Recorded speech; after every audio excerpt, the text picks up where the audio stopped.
Welcome to the Baltimore Arena. In Baltimore, Maryland, this is ESPN's coverage of the 1995 World Wushu Championships.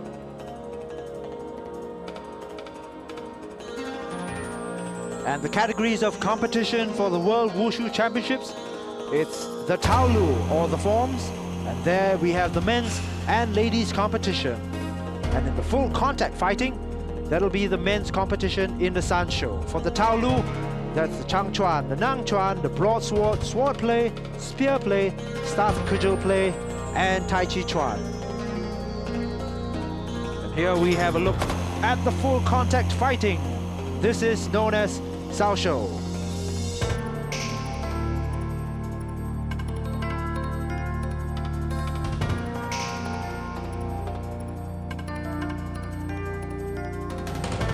In today's schedule, we have men's and ladies nanquan, men's and ladies spear play, men's and ladies staff and cudgel. We'll also have Sanshou, and it's the 3 heavyweight categories in the full contact fighting. With me is Rick Silverman. And Rick, can you take us through the scoring criteria? The judges today will be looking for quality of movement, power and coordination, spirit, rhythm, and style in all the Taolu events except Tai Chi Chuan.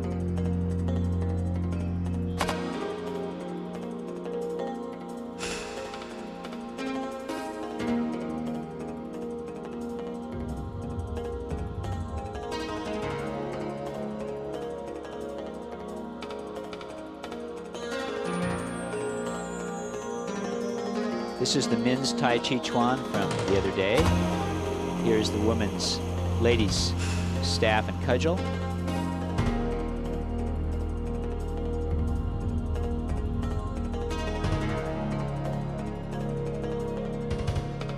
And some more ladies' Tai Chi Chuan.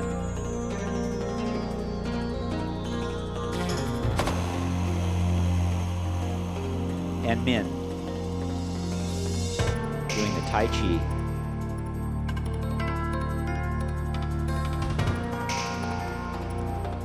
So a prospect of World Wushu Championship. Coming up next, it's the men's nanquan, so join us right after this.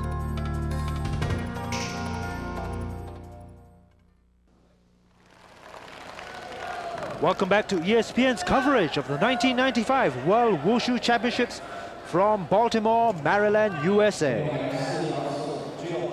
Nanquan means south fist, and it's a collective interpretation representing the collective styles from the South, Wing Chun, Choi Li Foot, Dishu Chan Fa. It's a compulsory form developed in China specifically for competition. And again, the old saying, northern leg, southern fist. The south fist, nanquan, has a little bit more hand fist techniques than changquan. But again, both styles use fist and leg techniques. The stances we'll see here in the south fist, the nanquan, are the horse stance, the bow, the empty stance, the drop or crouch, and the crossover stance. So we see Leong Yat Ho of Hong Kong. Very good performance. Now it's Chen Lun from China in the men's nanquan. And one thing about this routine, it's extremely demanding on the physique. Very, very physical. Power, strength, flexibility, endurance, key features. Incredible aerial maneuver there.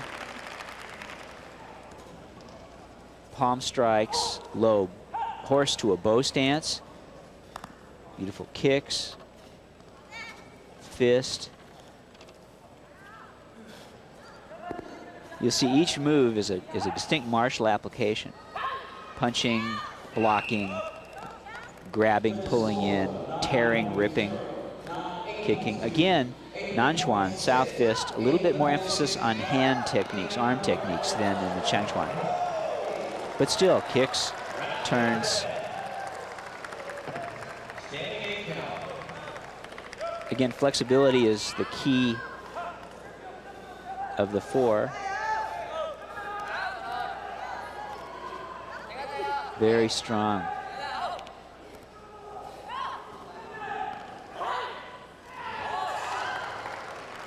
So that's Chen Lun of China with a good average total of 9.7.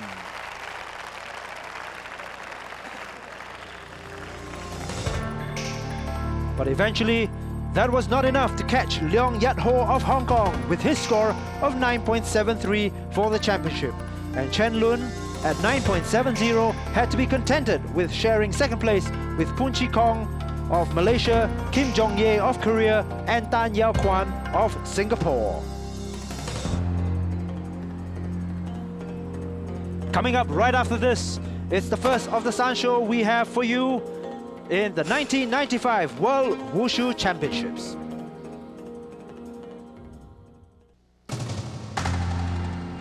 Welcome back to ESPN's coverage of the 1995 World Wushu Championships. And it's time for the 80 to 85 kilogram finals in the Sanshou, or the full contact fighting. And we have El Kalani of Egypt against Zagir of Turkmenistan. Zagir will be wearing black. Right, and El Kalani in red. Remember that the lei tai, the platform that they're fighting on, is 8 meters by 8 meters, 60 centimeters high. And one of the main objects in Sanshou is to throw your competitor from the lei tai. Very, very strong competitors here, El Kalani and Zagir.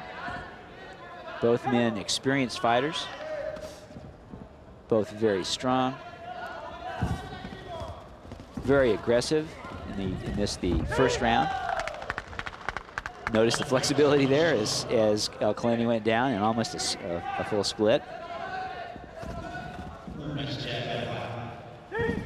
Down they go, but both at the same time, so that doesn't score. And this is, of course, the 80 to 85 kilogram Sanshou finals. There goes the headgear. And what will the referee call it? Well, he'll just stop the fight for a moment while the coach can put the headgear, refit the headgear back on Zagir. You'll notice in the heavier rounds, as the men clinch, the headgear often is ripped from their heads. That's just because of the strength that they're exerting. But one of the main things to try to do is to throw your opponent from the lei tai. So the clinches are used for that.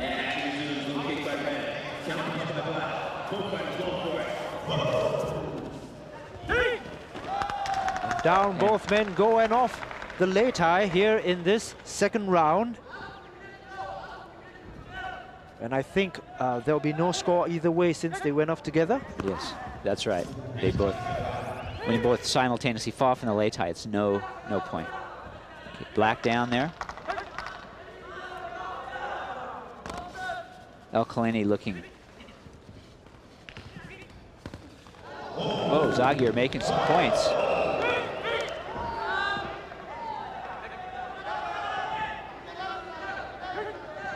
Good old slugfest that time. Very good.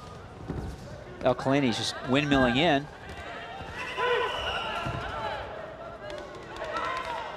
And if El Kalani's not careful, he's just charging into the attack of Zagir. That could be bad news for El Kalani. That's right.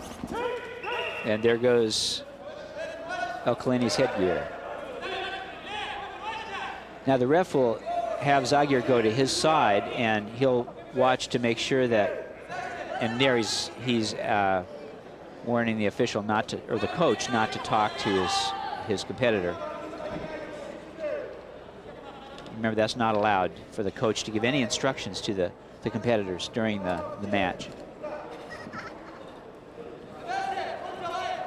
So any instructions, if necessary, have to be given in between the rounds. And here, once again, lots of blows from both fighters.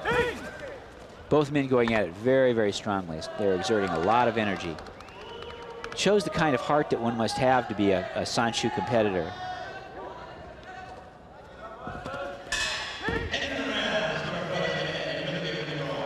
So that's the end of the first round. in the Sanshou 80 to 85 kilogram category. It's a difficult call which way it went between Zagir here in your picture, who's wearing the black protective vest.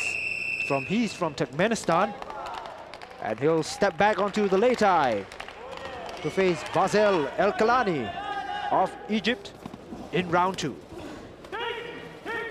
There goes his headgear again. One of the things I think that makes Sanshou so impressive is the clinches and the throws. Because if you think about what happens in a real fight, oftentimes it starts off maybe with a kick, then punches, and all of a sudden the two men are grappling and falling on the ground. And so it's, in that sense, it has an element of realism and it has an element of excitement that makes it a lot of fun to watch. Certainly it does, but for these championships, it is structured in a very regulated and well-refereed situation. Safety comes first, of course. That's why there's the emphasis on the headgear. Most certainly, safety comes first. And you can see the protective headgear, the chest protectors, the shin guards. The emphasis is on safety. And once again, there goes the headgear of Zagir, and he has to be escorted back to his side of the lei tai to have the headgear reinstalled. It's kind of interesting. Platform fighting is an age-old tradition in China. In the old days, a fighter would come into town and build a lei tai and then challenge people to come and try to knock him off of it. And I don't think in those days their protective gear was as good as the gear we have today. So it probably got a little messy at times. So here at the 1995 World Wushu Championships, this is the Baltimore Arena in Maryland. These two fighters are fighting it out for the Sanshou Championship and the right to be called the world champion, at least in their weight category. Notice El-Kalani's sitting back. He's got that empty stance. His weight's on his rear leg. Zagir just aggressive. Spinning back kick, but El-Kalani was able to grab it and Black's down. He's admonished for the throw.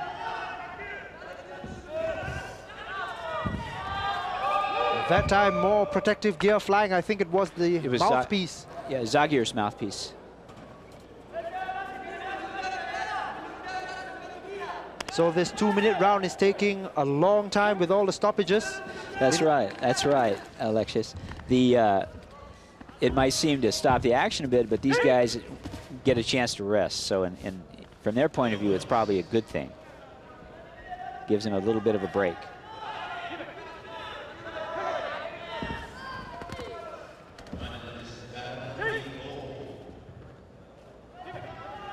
Remember that valid attacks thrown in a clinch don't count.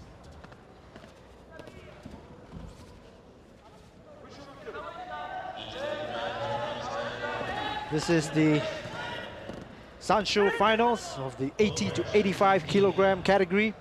This is round 2 between Zagir of Turkmenistan and El-Kalani of Egypt. El-Kalani in the blue jersey, but the red protective vest.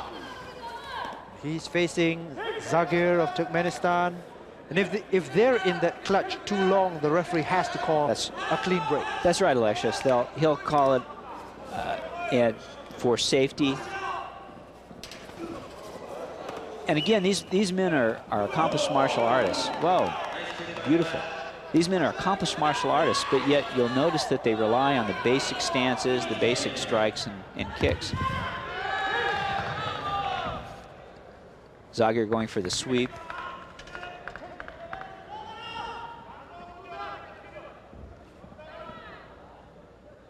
Look at the intensity there. As we see El-Kalani come straight up. So that's the end of the second round. Both fighters don't want to give it up.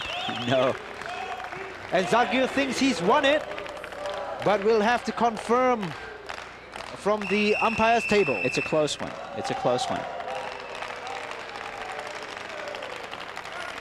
So a very enraptured crowd here at the Baltimore Arena. Zagir from Turkmenistan. He's on the left of your screen, coming up in the pink t-shirt.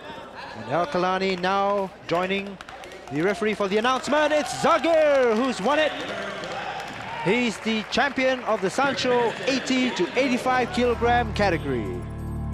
Just confirmation of the final standings.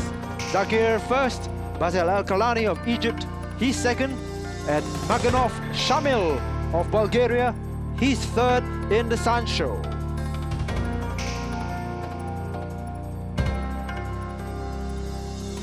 And coming up right after this, stay with us for the ladies' nanquan.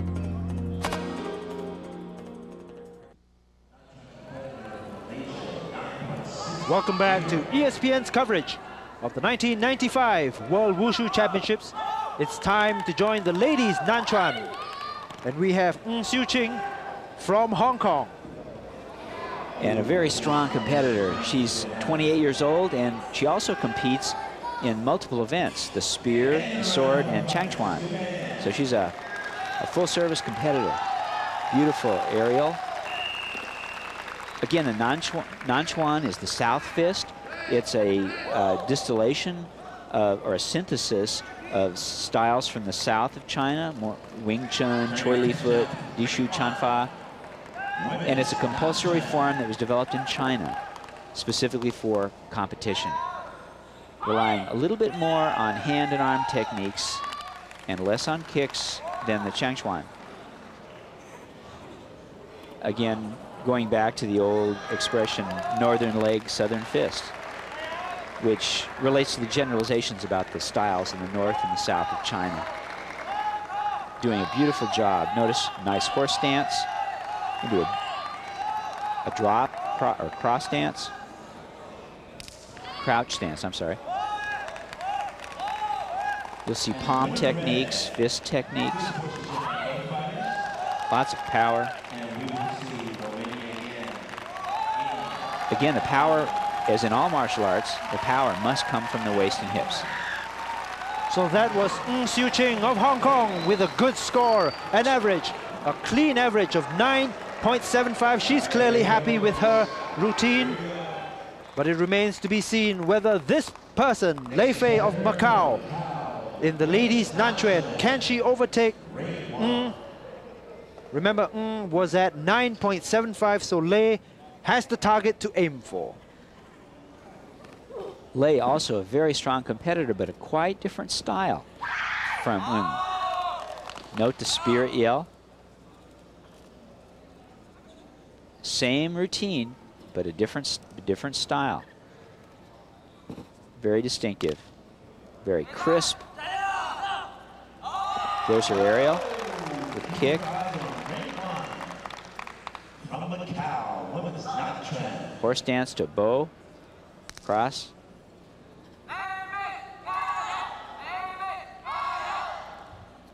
Again, remember the judges are looking for the quality of the movement, the power and coordination. They want the competitor to perform vigorously and firmly.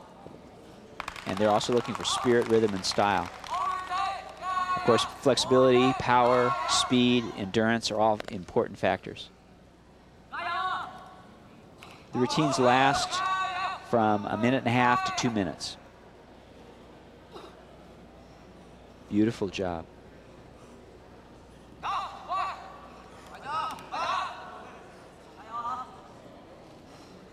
This is Lei Fei from Macau. She's competing in the ladies' nanquan. She's after that average set by 9.75. Yes, she's gotten it. And so, Lei and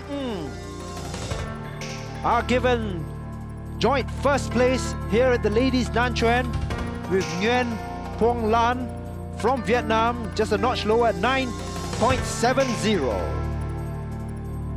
So that's the final standings in the ladies' nanquan here at the 1995 World Wushu Championships. Coming up right after this, more heavyweight Sanshou, so join us for the action.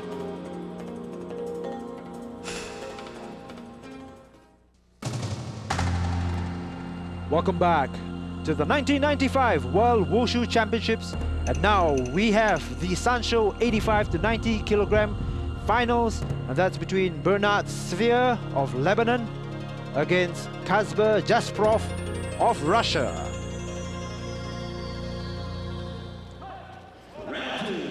Safir is in red and Jasprov is in black.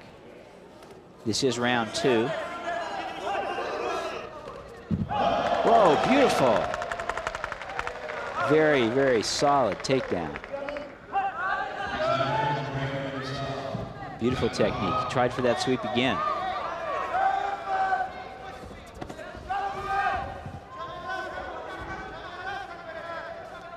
His headgear's loose, I believe. Yes, that's what he was motioning for the ref to check his headgear. For round 2, Rick, both men are still looking very fresh. Normally these big competitors usually slow down as we get on into the rounds, but both of them are still very active. That's right. They're very active, very aggressive.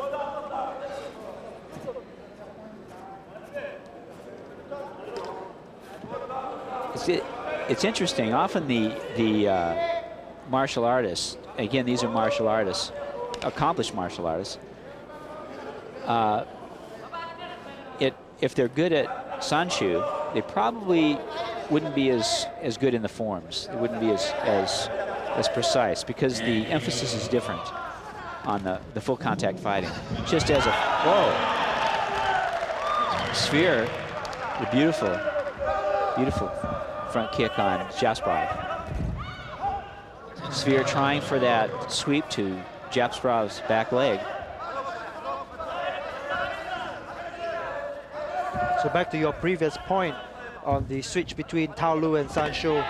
These Sanshou fighters have to think more on their feet rather than rehearse and practice in a choreography. That's correct. If I could put it that way.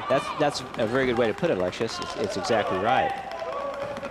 Just because one's good at form, at Taolu, doesn't necessarily mean that they do well on the lei tai. And if one of these guys were to step off the lei tai, they wouldn't look as good in the Taolu. That doesn't mean that the Taolu, the forms people can't fight.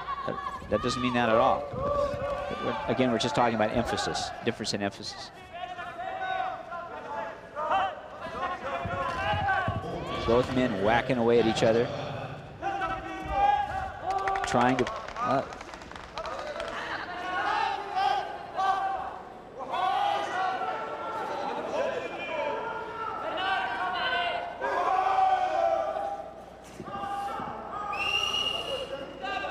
Once again, we see with these larger fighters here from the Baltimore Arena in Maryland, USA, these larger frame bodies with much more weight and power behind them. Usually we see that the headgears are not quite strong enough. That's right. To handle the blows. That's right. I'd say Jasprov's looking stronger. There goes Sphere's headgear again. They're going to give him a new helmet. If you note the protective equipment, and this is a good shot of the white matting around the lei tai. That's very soft. So if a competitor is thrown from the lei tai, he will not hurt himself. Safety is the first order of importance here. There goes Jasprov straight into Safir. The ref saying it's a takedown. Well, Safir's not quite happy with that. He thought it was a push-off.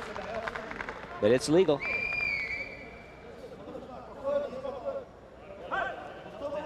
Those are points for Jasprov.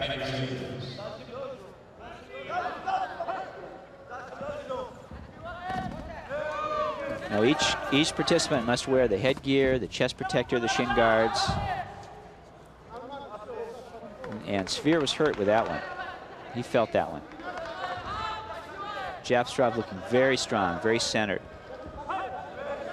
Jasprov is, of course, the European Championship, a 3-time European champion, and a 5-time Russian champion. So good credentials as he comes in and bids for the World Champion title.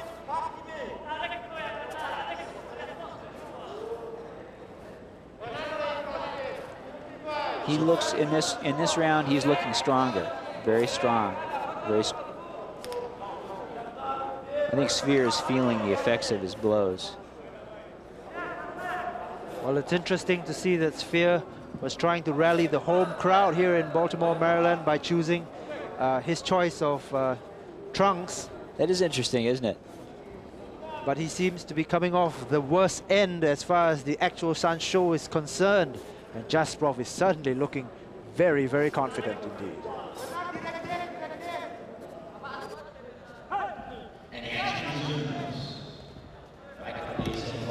Jasprov looking confident. But Sphere has a lot of heart. He's going in. There's the round. So that's the end of the second round. Jasprov thinks he's won it. Sanshou, of course, is the best of 3 rounds, and if the fighter wins the first 2, the third is redundant, and I think that's what the umpires have called it, but let's just wait for the final confirmation.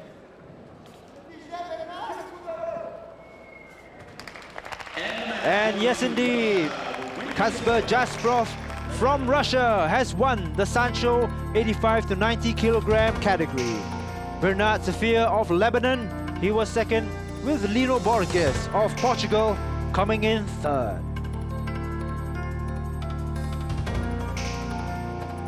And there's more action from the 1995 World Wushu Championships.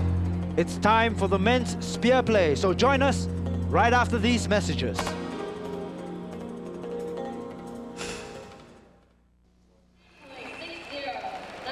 Welcome back. You see Alfonso Que of the Philippines, and he takes us into the beginning of the men's spear play at the 1995 World Wushu Championships. The spear is traditionally referred to as the king of the long weapons, and the spear techniques generally consist of a series of outward and inward parries and thrusts.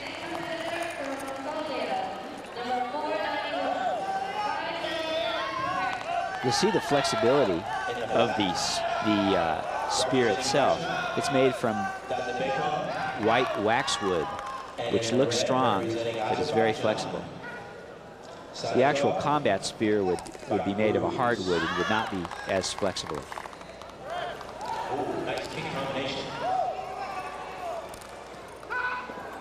Che looking very strong. It's a beautiful routine. Yes, indeed, and this 19-year-old, still a high school student in the Philippines. But if he does well, he could be on his way to a world championship. And that's his average, 9.6. A good score, a good round for him.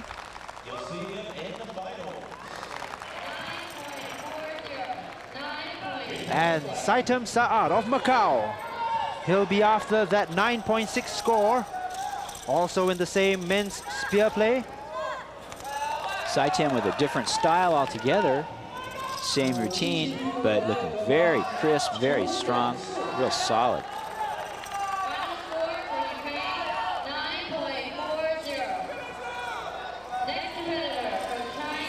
We saw that Saitem in earlier rounds was also involved in the Changchuan. And here he is in the spear play.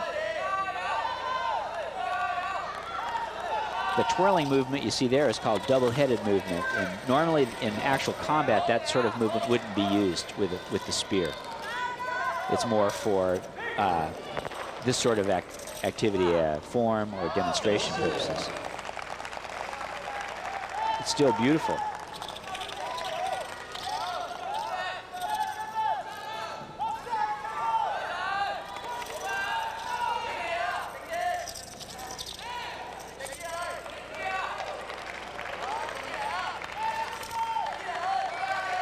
Nice job.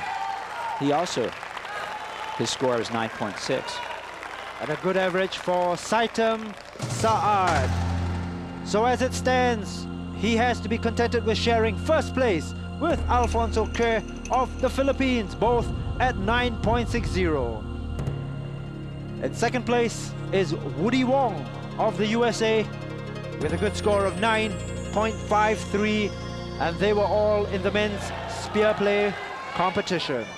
And now it's over to the ladies, and once again we see Nsho of Hong Kong, and she tries her hand at the spear play this time. Ng is a very strong competitor. We've seen her in nanquan, sword. She's competed and placed in both of the previous World Wushu Championships, the one in Beijing in '91 and the one in Kuala Lumpur in '93. She's very experienced, strong, flexible competitor. Grade 2 spear being performed by China at this time. Many prominent martial arts masters consider the spear, along with the staff, knife, and sword, to be the most important weapons. That's why these wushu routines have been built around them. She's doing a beautiful job here. Again, flexibility, power, endurance, and speed. The main qualities. The power has to come from the hips. The judges are looking for the quality of the movements, power and coordination, the spirit, rhythm, and a distinctive style, and that's what they're getting. With Ng, it's a very distinctive style.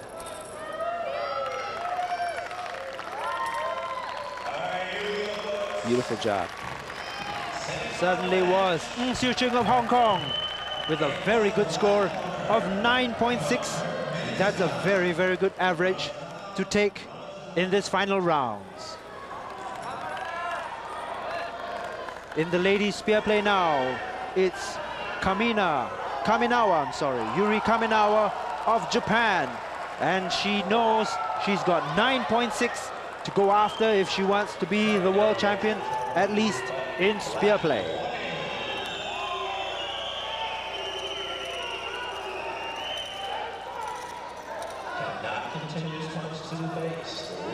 Again, Kaminawa has a very distinctive style, very strong.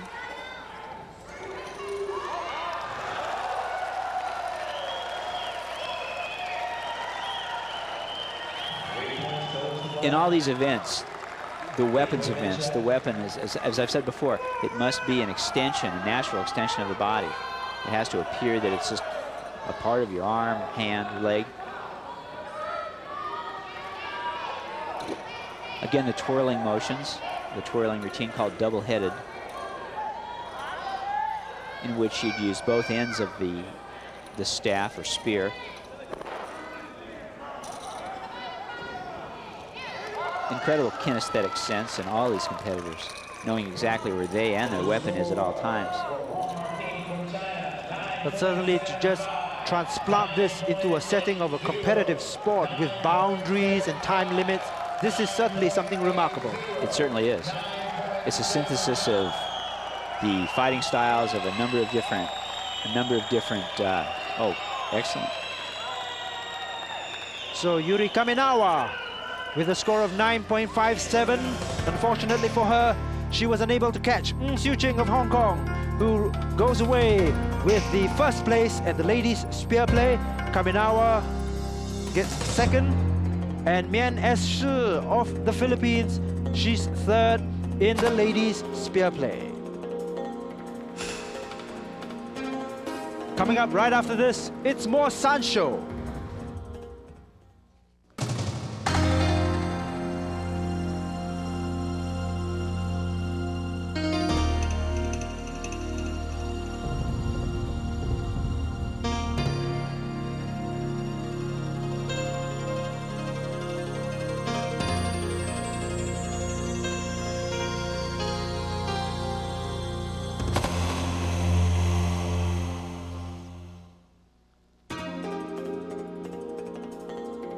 Welcome back to the 1995 World Wushu Championships.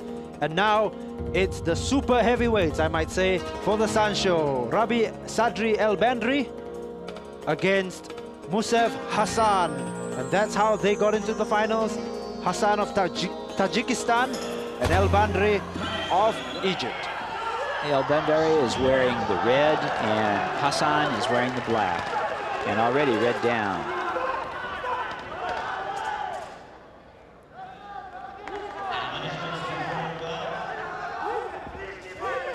Nice spinning back kick.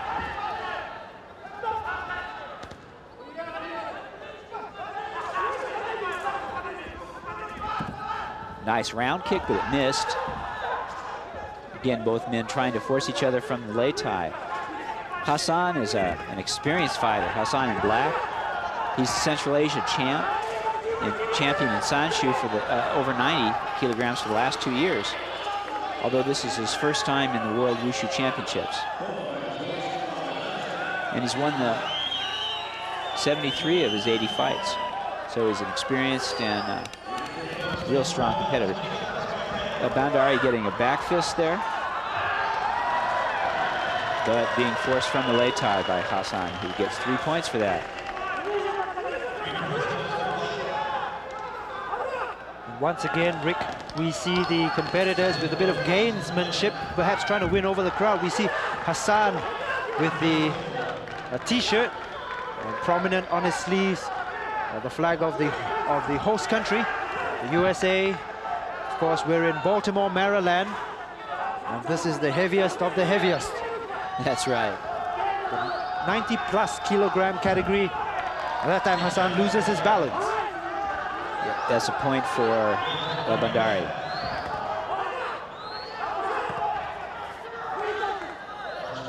Both competitors still very strong.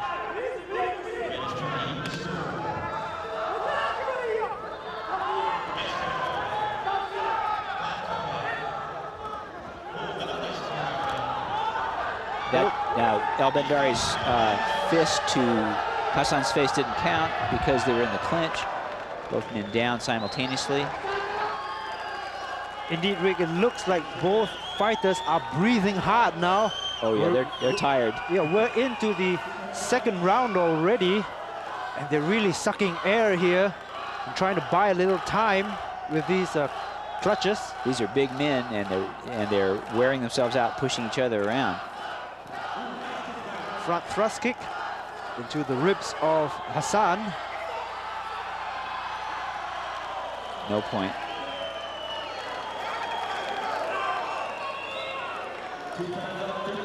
We see Bandari really taking his time to get back onto the lei tai.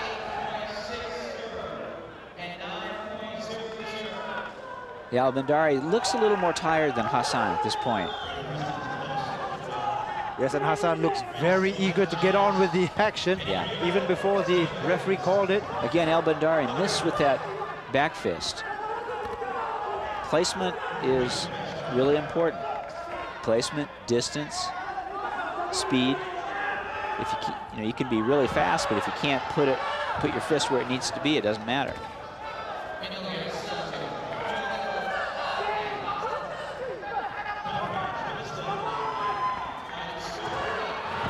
And Bandari's down. You can see the need for the white soft mats around the lei tai. He's felt it. He's trying to get his breath back. Indeed, and will he get the standing 8 count as well for that? I don't think just so. A push, just off the lei tai. I think it's just off. The ref's calling him back.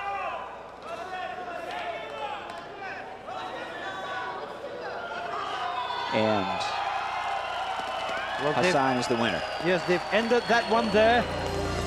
So Musayev Hassan of Tajikistan has come away the champion in the over 90 kilogram Sanshou Championships. Rabi Sadri Bandari of Egypt, he was second, and Capuzzi Danilo of Italy came in third. And right up after this, it's the men's staff and cudgel play, so join us for more action.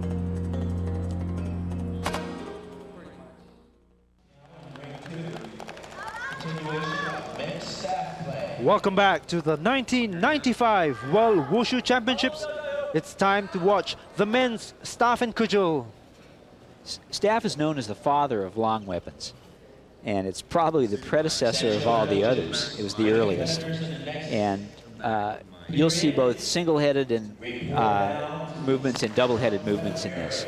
The single-headed are the more martial applications, where you just use one end of the staff to hit with. And you see Lang in his form doing the double-headed, which is more for competitions such as this, for demonstration purposes, theatrical purposes. This comes out of monkey boxing. The twirling style that he's doing right there is one of the monkey boxing is one of the styles that uses that. Beautiful. Very quick, very sure. Certainly is Lang Rongbiao of China, one of the hot favorites here to take the men's staff and cudgel title, but it's still left to be seen whether or not he completes his routine. Full of drama here. Oh, very theatrical. Beautiful, excellent style.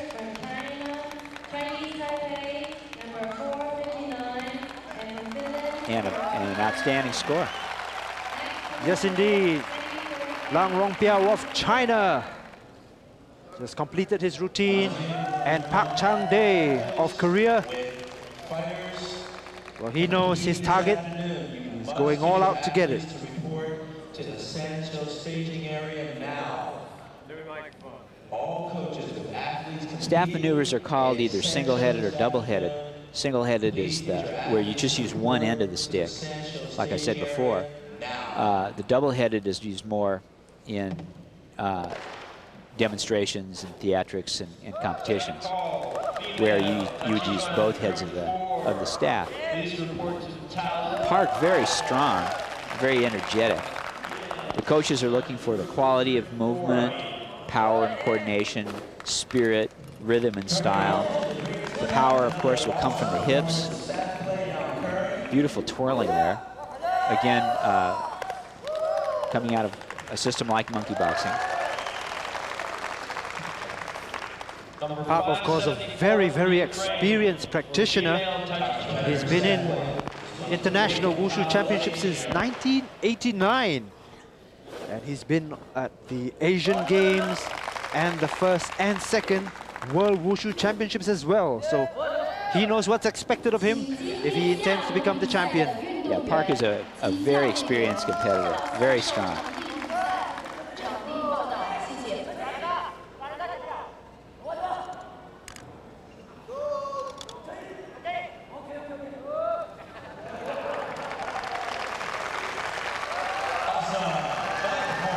And that's the end of the routine for Park Chan-dae, and he gets a 9.62. So that's good enough for joint second place together with Japan's Hiroshi Yoshida. But the clear champion is Lang Rongbiao of China, who takes the men's staff and cudgel play with a good score of 9.67. And now we turn our attention to the ladies' staff and cudgel play. And first we look at nsho of Malaysia. She's an excellent competitor. She was second place in the sword and third in the second World Wushu Championships in Kuala Lumpur in '93. She's an experienced competitor.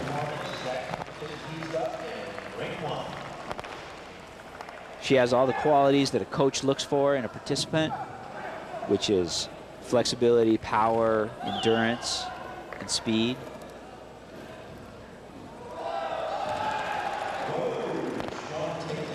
You'll notice the consistency of the staff. It's made out of that white wax wood that looks hard but is quite flexible. The actual staff for martial applications would be made out of oak or a similar hardwood.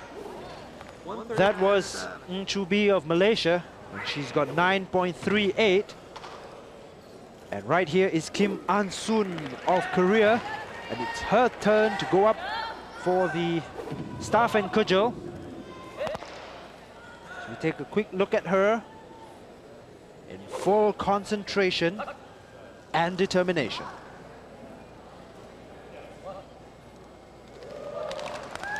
And she scores 9.38 as well.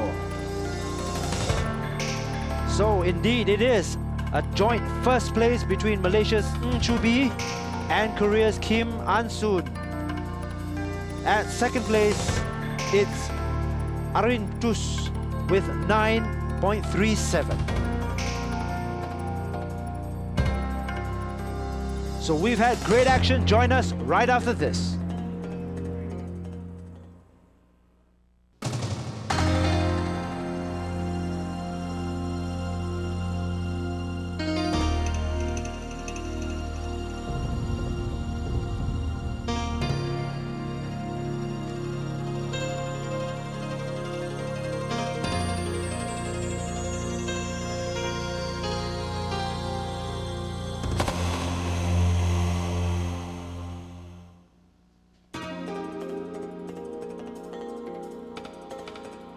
So at the 1995 World Wushu Championships, here are today's results. The ladies nanquan, it's joint first place between Ng of Hong Kong and Lei of Macau. In the men's nanquan, it was Yuan. So in spear play, it was again joint first place between Kui and Saitem. And in the ladies spear play, it was Ng Xiuqing of Hong Kong as the champion. In the staff and cudgel play, again another tie between Ng of Malaysia and Kim of Korea. But for the men's staff and cudgel, it was a clear winner, Lang Rongbiao of China. And in today's heavyweight Sanshous, it was Zagir of Turkmenistan in the 80 to 85, Jasprov in the 85 to 90 kilogram of Russia, and Hassan of Tajikistan in the over 90 kilogram category, emerging the champion. So thank you very much for joining us. I hope you enjoyed all the action along with Rick Silverman. Thank you for joining us.